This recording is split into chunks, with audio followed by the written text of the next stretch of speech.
Welcome to this Wise Living Water podcast. Our messages are dedicated to guiding individuals towards a closer relationship with our Lord and Savior, Jesus Christ. Dr. Norman Wise is thrilled to embark on this journey with you. Through these podcasts, we aim to provide insightful material that will inspire and uplift your spiritual journey. Join us now as we delve into the teachings of Jesus Christ and explore how we can apply His wisdom to our daily lives. Together, we will reflect on the power of faith, love, and compassion in shaping our existence. Hurt people do hurt people.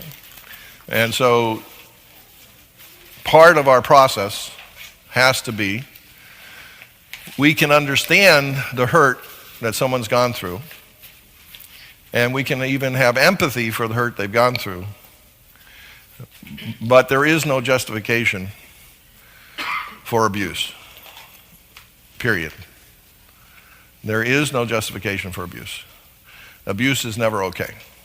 One of the reasons why we want to get healed from the pain of our past is if we don't, then we will end up hurting other people because of it.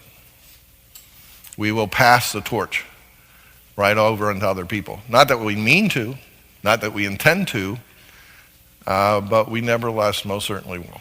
Is it ever okay for a parent to receive a person past 18 because of a moral situation? Sure. Relationships are very complex. And so I wrote a book with Dr. Kennedy, Your Prodigal Child, and we went through basically the whole process of when do we have home. The real reality is the majority of young people are living back home at least once after age 18 anymore. I mean, we don't have a rite of passage that really turns at 18, you walk out the door and you're independent. It usually doesn't work. Okay, so, yeah.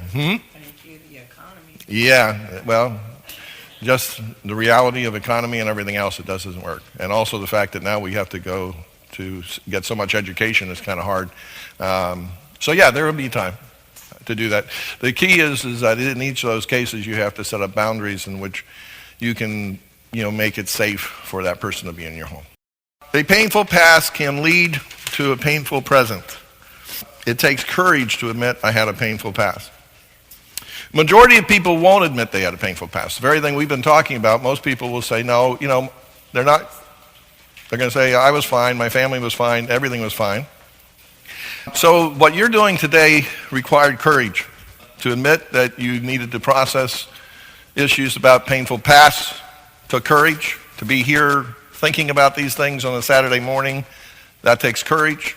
The bottom line is we have to understand that, if we had that painful past, that could be the reason or core for our present. So how can we do it? Well, this is your first exercise. You will be working on this for a while, but this is what you need to do. In order to sort out your life, you have to allow yourself to get hold of your life from kind of a helicopter point of view. If you think of it as your life is down here, and you want to try to get a complete picture, you need a vantage point where you look at the whole life from above it. And what I want you to do is do what I call a self-journal. All those saying, oh my goodness, no, someone will read it. The total number of times that anybody's journal is read is rare. And most people kind of get the idea right away, oh, that's private, you shouldn't do that. And with proper precautions, if you want to use your computers, you can put a password on it. Well, outside the CIA, you're in good shape, okay? Because most people aren't going to try to really hack into your journal, all right? So, but the benefit of this is that you can begin to allow your conscious mind and your subconscious mind to process your life and try to make sense of it. You see, what we understand, we can cope with, and what we don't understand will drive us crazy. Does that make sense? What we understand, we can cope with, and what we don't understand can drive us crazy. So what we're going to try to do is allow you to look at your life in a way that you can increase the sense of it. So you can organize it any way you want to. You actually think of your life as a book. And figure you're making chapters up for your book. And one could be from birth to 10 years old, from 10 to 18 years old, from 18 to 40 years old, from 40 to the present. Some of you haven't gone beyond 40, so you're okay. And then you want to look at this and say, well, what title would I give to each part of those sections? For me, chapter 1, ages 1 from birth until 10, living in the midst of crazy. All right? And so that was my first 10 years of life. I was living in the midst of crazy. And then the divorce took place. And then there was a whole other thing, which was living of fear, because my mom had told me my dad might come up at any time and snatch me away. And so there was this huge section of my life that was living in fear, uncertainty, and insecurity. So the thing is, you look at each section of your life, does that make sense? And you give it a title. There are two types of memories, by the way. There are memories that act like motion pictures. And many people here have a motion picture memory, and they can go back and they can more or less run the film and they can see the details of their life. There are other people who have postcard memories. Postcard memories is that you don't really have any type of continual film. You just have flashes, postcards. And just enough to know I didn't drop from the heavens at age 14, okay? In other words, it was like I didn't suddenly appear and there I was. But all you have is postcards. Well, the first thing is, important how you word it yourself, if you have postcards, focus on the postcards. So whatever postcard you've got, then describe it. What does that postcard tell you? Get the details on the postcard. You could still entitle this section. For instance, you could put down from ages 1 to 14, The Forgotten Years. Great title for your first chapter, okay? What you do know is this. Now, talk about the postcards, but also then to say, well, even though those years are forgotten, what are my emotions? How do I feel about those 14 years? Because you see, you may not remember them, but you feel either, when I think of those 14 years, I don't remember, I feel happy. Or when I think about those 14 years, I get kind of scared. Or when I think about those last 14 years, I get really confused and upset. See what I'm saying? Because you see, there's a lot of things that we feel in our gut that we may not have access to through the conscious brain. Okay? So you can do it. So in other words, A, describe all your postcards. B, describe the emotions. And so by doing that, that still allows you to begin to frame, because especially if those emotions that came out of that first 14 years are influencing you today, those emotions would still have to be addressed. That make sense? Okay. Okay, so what you're doing, you want to write down the most significant times of pain in your life, right up to the present moment, and the most significant times of pleasure. And basically you have 4 things that have influenced you. And you're going to try to isolate them. 1, others hurt me. 2, I hurt others. Others helped me. I helped others. The reason we want to bring in both the positive and the negative is this.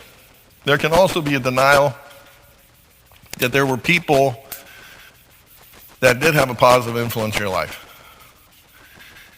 If there had never been anybody in your whole life that helped you, I doubt seriously whether you would be here today. Nobody's that strong. Unless there were some people coming in to help you get through, you wouldn't have made it. The other reality is you really have been of a vital help to other people. See, sometimes what happens is we live east of Eden. This is not heaven or hell. It's the Shadowlands, according to C.S. Lewis. We live in the shadows. And here we have this wonderful gray mixture. I invite you to the world of gray. So be careful about absolute language. Because, by the way, what you say, your subconscious will create the emotions that fit. I've never had anybody in my life ever care about me or ever help me. I've had to do everything by myself. There's not one person that's ever cared about me at all. Anybody ever say that themselves at some point? Yeah. When you say that, your subconscious believes you literally. And it will create emotions of despair, abandonment, fear, to some extent pride, because, by the way, if you have survived entirely on your own, wow, Superman, Superwoman. You've done extraordinarily well, see? But the other problem is that how does that set you up for relationships today? Well, why do you need them? Because you see, you've done so well without them, see? So you see, the thing is, what we're going to try to do, most of the times when people do these inventories, they only focus on the negatives to try to keep ourselves in balance. We want to tell ourselves a realistic vision of our life. And the realistic vision of our life, yes, there were some people that really did hurt us, and we've talked about that. We're going to really admit they hurt us. We're not going to justify what they did. There is no justification for abuse. We also, though, are going to say there were some people that helped us. And there, as someone said, hurt people hurt others. Well, yeah, we've also hurt some folks. We have to admit that. Again, there's no justification for hurting. Regardless of the fact we were hurt doesn't justify us hurting others. By the same extent, God has used us to help others. You see, what you're aiming at, figure out what reality is and adapt to it. Reality is all of that stuff. That make sense? Is that making sense? Okay. So you're going to begin this type of journaling. Now, you want to look for destructive super habits. Sometimes these are called addictions. And basically, this is what happens. We have a painful event. The moment we have a painful event, we have a built-in system that says, I need something that will stop this pain. Make sense? I need to find some pleasure that will counterbalance this pain. I need to do something to get me through this pain. And the problem is that there are some things that work pretty automatically and chemically. For instance, food. Food can be used to compensate for pain, okay? And so we just don't eat food because we have to eat to live. We start living to eat, okay? And it's really being done to handle the emotional pain because, yeah, when you eat food you like, you send chemicals to, it sends a spark to a little place called the pleasure part of the brain, and it gives you some warm fuzzies, and so you've got some warm fuzzies to make up for the cold pricklies you had from the painful event. We also know that alcohol and drugs work. It's chemistry, folks. And so the thing is, it goes straight to the area of the brain where you either want it to be deadened and not feel, and automatic. See, it works. We also have sexuality. Sex also works automatically. Now, it can be a lot of other stuff here too, but there's some kind of behavior that we use as a coping. To cope, it means to conquer. So whatever this cope is, now some people might cope by, I'll get angry. I'll go kick the dog. I'll go find someone, they made me hurt, I'm going to make someone else hurt. Okay? So in other words, what it is, this is what happens. We then get a false positive. Because what happens at an emotional level, it seemed to work. I got angry with somebody else, they back down. Anger works. I got high, I forgot about what happened. Drugs work. So you see, this is a false positive because there's no thought about the long-term effect of this. It's only the here and now. And what this does psychologically is it reinforces this behavior. See, anything that you believe works, you repeat. Anything you believe works, you repeat. So then, every time a painful event comes in, and even begins to trigger in memories of other painful events, whatever we've turned to, different people turn to different types of behavior to cope with their pain, we're very inclined to go there. And in fact, your brain begins to actually construct avenues, so this becomes what they call habit.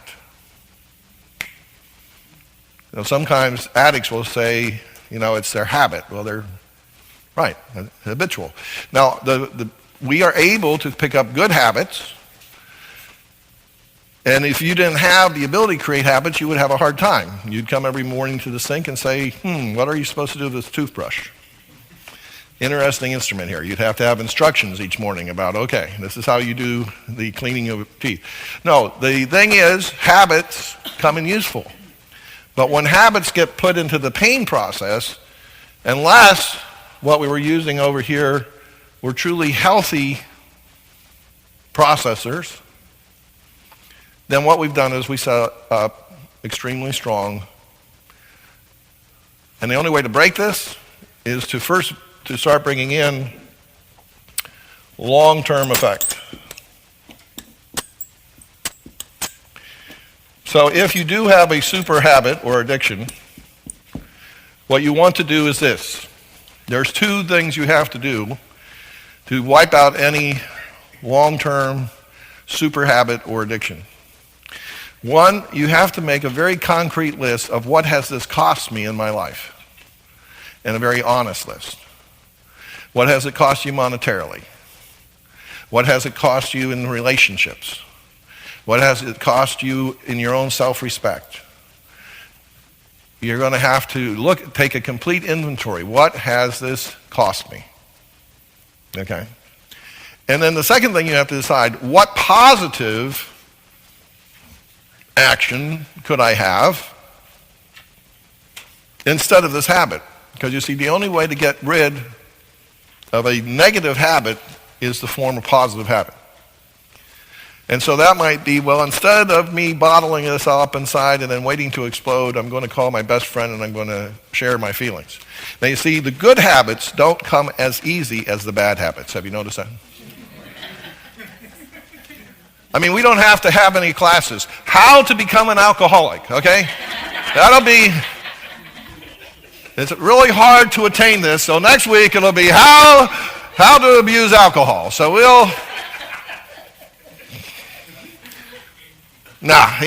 everybody, they think we're crazy, right? Now, yeah.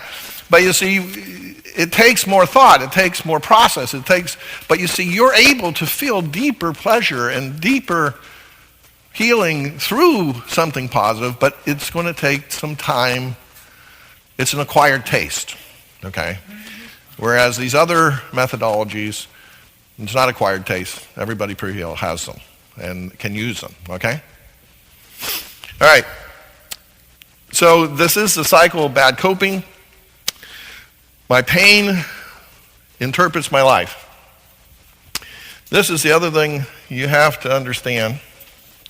Because, the painful event, so your brain is always trying to make sense of things. So you had this painful event, and then you have another event down here. And what happens is at the speed of light, your computer, it makes connections. And if it says this event was like this event, then all the emotions from the past come flooding into the present. So let's say that someone had threatened you and put you into a lot of fear as you were growing up. And let's say that that had become really huge. And so someone here today, not knowing your past, they have a bad moment. And they say, well, if you do that, I'm going to do this. Now, if there had been no past, your reaction on a scale of 100 to 0 would maybe be about 10. But because of the past, because the computer automatically brings up, not the memories, brings up the emotions of the past that weren't resolved, you respond at a 99. What do people say when you do that? What's wrong with you? Whoa. You're overreacting. We don't feel I'm overreacting. I'm reacting totally. You know how many times this has happened to me in my life? And I'm not going to put up with it anymore.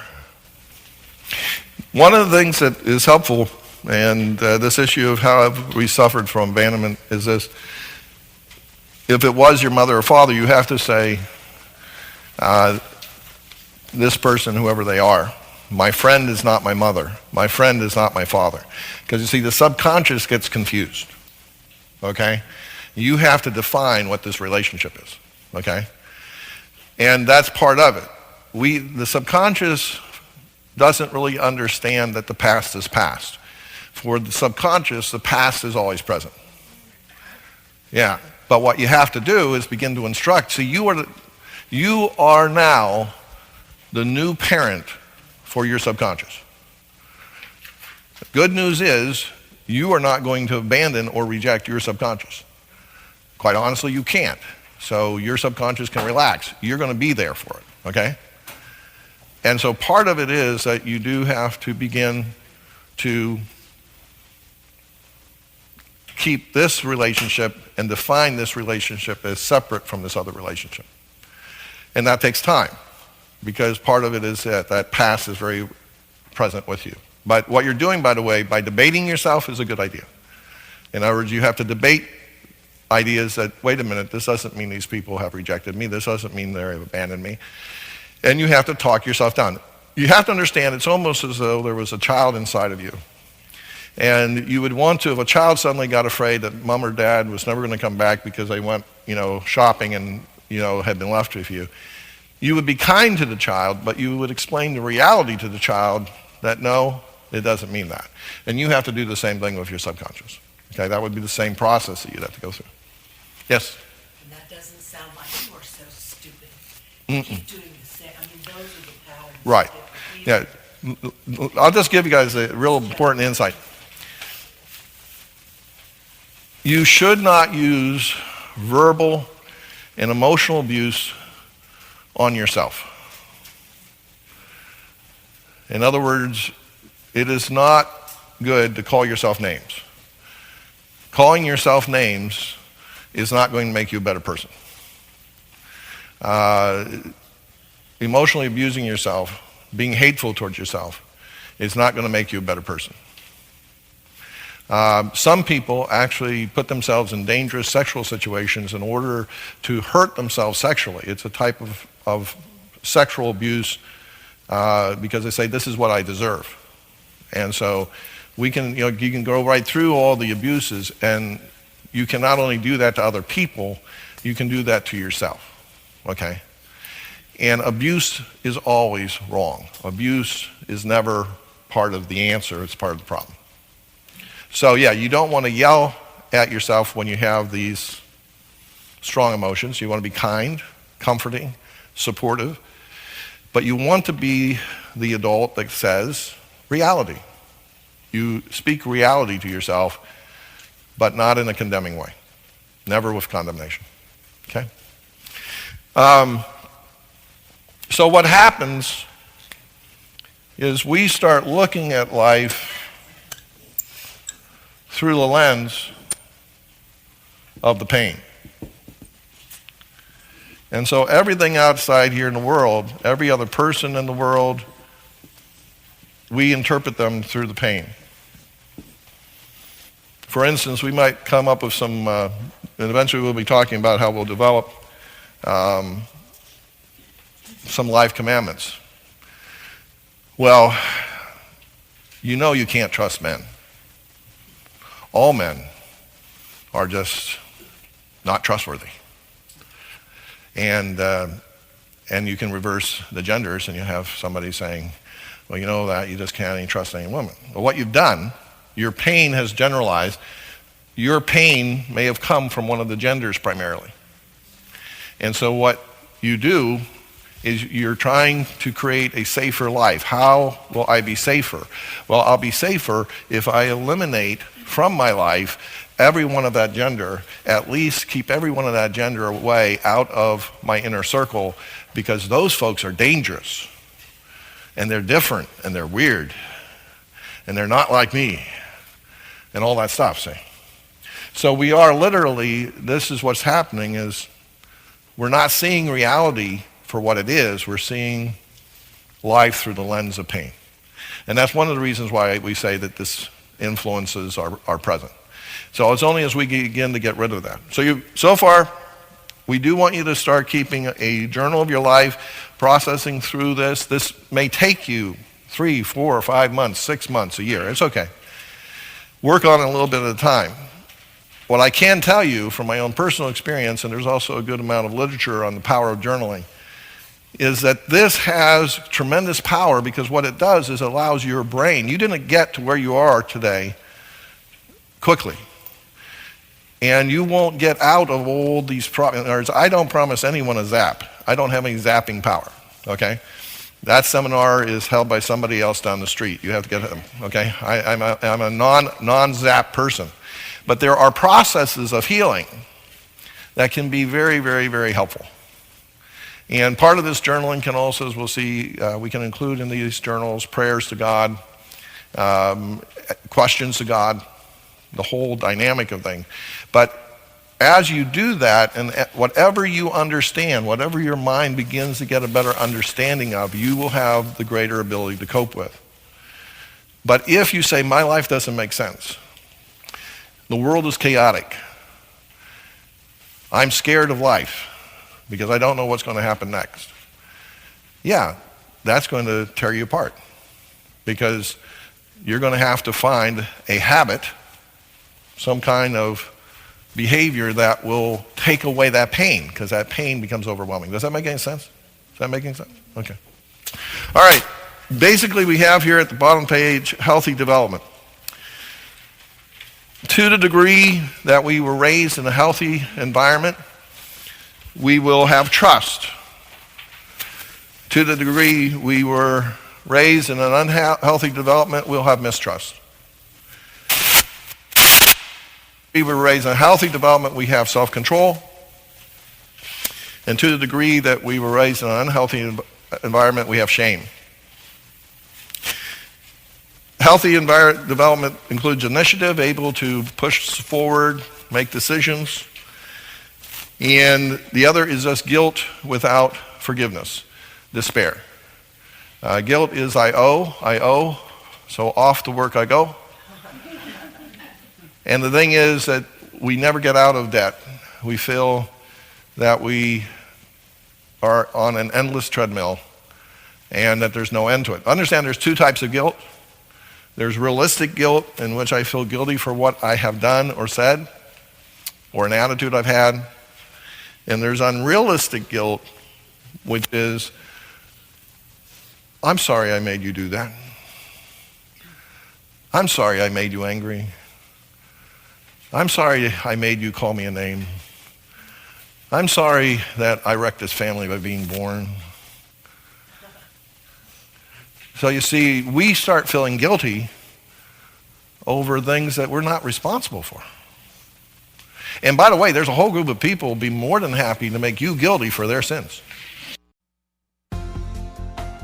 Thank you for choosing to be part of the Wise Living Water podcasts with Dr. Norman Wise. We hope these podcasts serve as a source of inspiration and enlightenment as we grow in our faith together. Our content is designed to offer wisdom, encouragement, and guidance for those seeking a deeper connection with their faith. Whether you're just beginning your spiritual exploration or have been on this path for years, there's something here for everyone. If you have any comments or suggestions about today's message, please send an email to wiselivingwaterchannel@gmail.com.